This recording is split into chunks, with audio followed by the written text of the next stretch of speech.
Hello? Hi, is this Nick, baptized January 13th, 1994? This is he. I'm calling to discuss some benefits of your Roman Catholicism that you might not be aware of. Okay.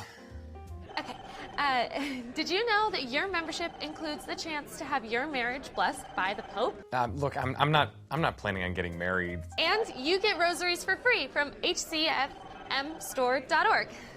Oh, okay. And you get an all-access pass to sacraments at 23 Eastern Catholic churches that offer beautiful liturgies and ancient wisdom at no extra cost. Now we're talking!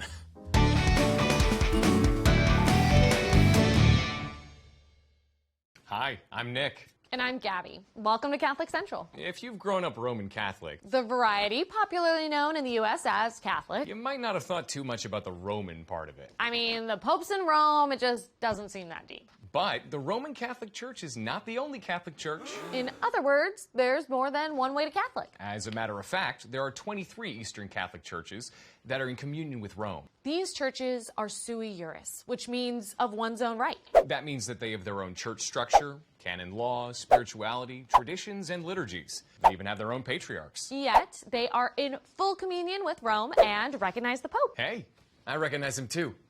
That's Francis. It's actually the other kind of recognize, as in their leader. Oh, yeah. Yeah. Yeah. Full communion means that Roman Catholics can get their sacraments at Eastern Catholic churches, and vice versa. But where do the Eastern churches come from? In the first 1,000 years of Christianity, there were a few major centers, like Rome, Antioch, Alexandria, and Constantinople. There were several disagreements between Constantinople and Rome, leading up to the Great Schism. When the Eastern and Western churches split into two in 1054. Some of the issues were whether you could use unleavened bread for communion, Whether priests should be celibate, and whether we should add the filioque, or the part of the creed where we say that the Holy Spirit proceeds from the Father and the Son. there were political disagreements too, like whether the Pope in Rome should have authority over the Eastern patriarchs. The result was, well, everybody excommunicated each other. Meaning that the other side was not welcome to take communion, since communion In each church is restricted to members and essentially means you have to sign on to their theology. The Eastern Catholic churches used to belong to the Eastern Orthodox Church, the Oriental Orthodox Church, or the Church of the East. And at some point eventually went back into communion with Rome as the excommunications were lifted. Although the Maronites never left. Mara, what? Oh, right. We haven't told you the names of the Eastern Catholic churches yet. It might be helpful to break them down by their liturgical rite. A liturgical rite is a collection of liturgies based on a shared geographical or cultural context. There are 6 main liturgical traditions in the Catholic Church. Latin, or Roman, That's us.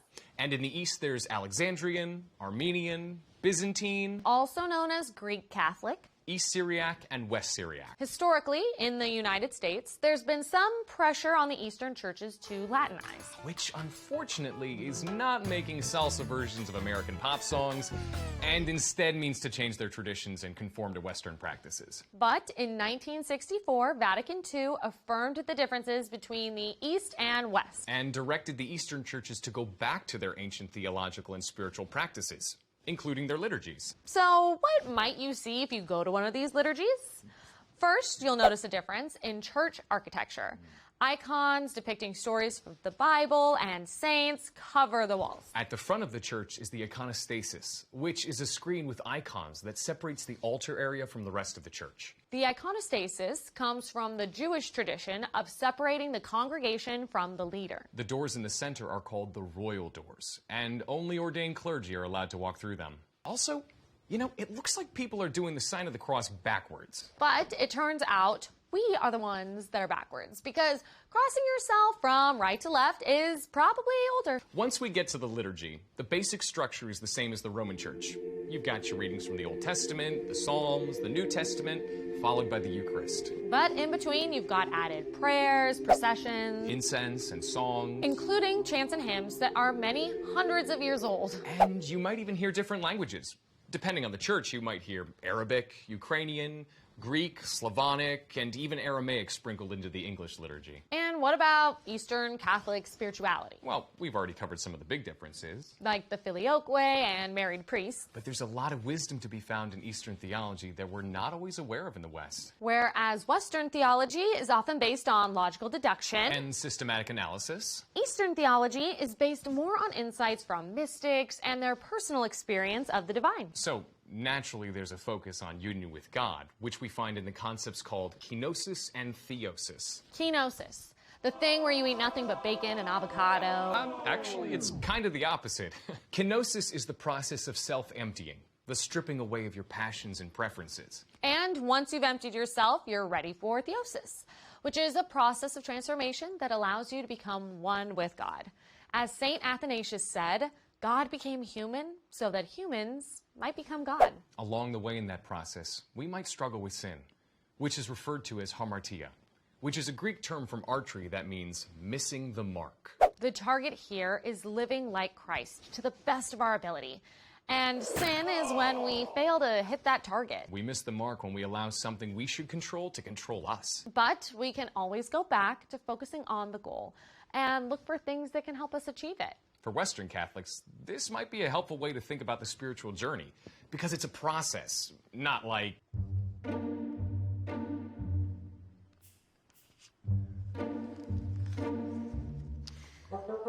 You're going to hell. Why am I so evil? Which is, unfortunately, the old way of thinking that we can sometimes fall into. Eastern theology focuses less on building a definitive list of sins and categorizing them, and more on generally becoming Christ-like. So we could worry less about whether that thing you just did or didn't do was a sin, and instead ask whether it got us closer to the mark or farther away. Even though we might not agree on some of the finer points of the theology, the Eastern Catholic churches show us that we can still be in communion. As Pope Paul VI wrote in 1964, the variety within the church in no way harms its unity. Rather, it manifests it. For Catholic Central, I'm Nick. And I'm Gabby. Let us know what you find inspiring about Eastern Catholicism in the comments below. Until next time.